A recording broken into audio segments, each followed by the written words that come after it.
Confident to play, and ultimately the trainers and Adam and DQ to make the decision and let me play. So what's the decision? I don't know yet. I just don't know. Will Adam Peters and Dan Quinn put Jaden Daniels back on the field today against the Chicago Bears? Here's what I do know. They're making him a game time decision. He will come out, he will stretch, he will warm up, and they'll make the determination then. He has made some headway in the last 48 hours from that rib injury from last week. Today it's 4-2 Chicago against 5-2 Washington. Jake Hernandez here from Landover, Maryland, Northwest Stadium. We are WUSA 9, the official television station of your Washington Commanders, and the place to be to watch the game at 4:25 this afternoon. For the Commanders, 4 straight weeks in the state of Maryland. The Bears in town today. And joined back in our DC studios by my broadcast partners, Wisdom Martin and Sean Springs. Good morning, gentlemen. It is a question. Yesterday I was out and about, and not one, but at least 30 people said, is he playing or not? We just don't know yet, but it's high drama here with Caleb Williams coming in for the Bears. Yeah, you're right, Chicken, and that's all everybody's talking about. Every time all of us have been somewhere, they're like, is he going to play? You think he's going to play? How are those ribs? How bad is it? Will he be on the field against the Bears? How big of a game is this? Is Chick part of the decision process? Is Chick part of the decision we process? don't know. We just don't know. And hey, you know what we do want to talk about, and Chick, we'll get your take on this as well. All right, Caleb Williams, he's from Washington, D.C., Gonzaga Prep. He was the #1 pick, followed by Jaden. They both Heisman Trophy winners. And again, Jaden is from here. And is this going to be a tough game for him? Because sometimes you got to pop out and show up when you come back to the house. All right, so what do you think about that? Well, obviously he grew up in the area, so he's been watching the team for years and probably grew up with the Washington Commanders pajamas. And it is special. And for him to say, come home, play in front of his family and friends, there's two schools of thoughts. Okay. One, could it be a distraction because you got to see everybody, you got to see your grandma, your cousins, your aunties, everybody wants tickets. Your old high school girlfriends that you were talking about. Your high school girlfriend, the coaches, and everything, your mom. And the second school of thought is like, hey, I'm coming to town, family. I have to be focused. This is a big game for us. I'm playing against Jaden Daniels. The Washington Commanders on fire.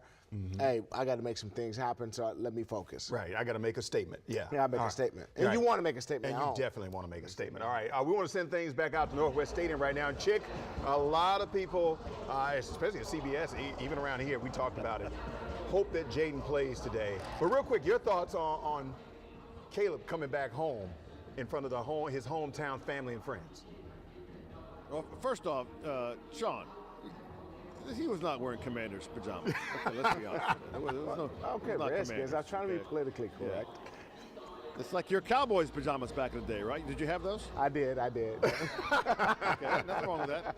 Nothing wrong with that.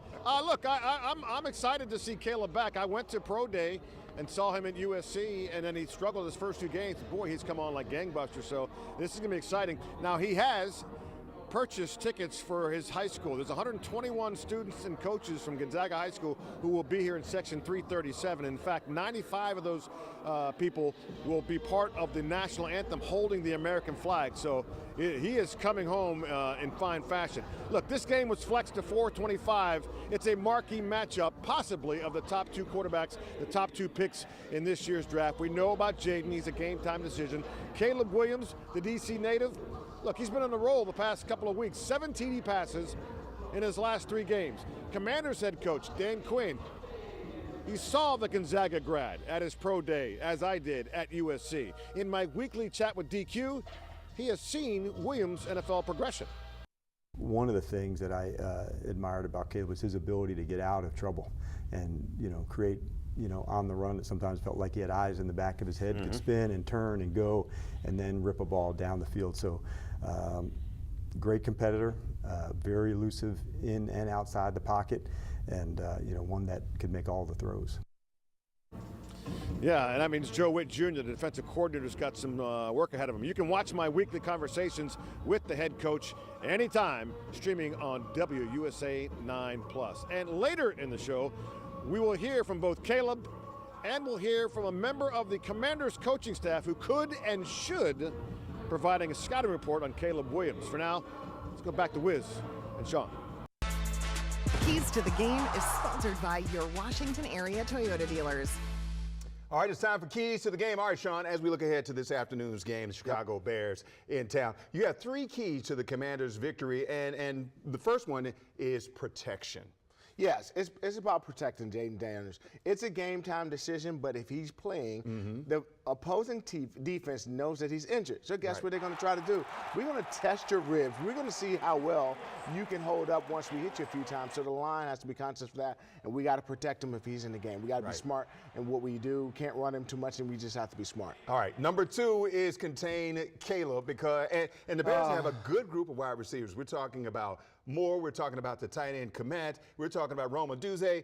Those are some good. That's a good core. And the last time, Allen, Komet, they're loaded. Yeah, they're loaded. And one of the things is, as a secondary, and Coach Joe Witt, I know it kept him up all night. Caleb, he's really good in the pocket, but he's excellent once he gets around and outside of the pocket. So we have to be able to contain him, keep it in the pocket, make him throw on time, make him throw on rhythm, and make him throw some tough passes. But over the last couple of weeks, he's been getting outside, he's been using his legs, and he throws down the field. Right. They were off last week. Is that an issue, having a bye week coming into a big game like this for a player? Well, that it could be. You want to keep the rhythm because they were hot coming into, and then they have a week off. But it also gives them an opportunity to get healthy. So and practice 2 weeks before for this team. So now they're going to be prepared. Now it's about is that momentum they were creating, where is it at now? Right, still? yeah, because they won a bunch of games in a row. All right, number 3 for you is win the special teams battle. Yeah, I think it's going to be strength on strength. You're going to see the number 1 offense or a top-rated offense versus a top-rated defense. It's going to be a field position game. You're going to have to win the special team battles.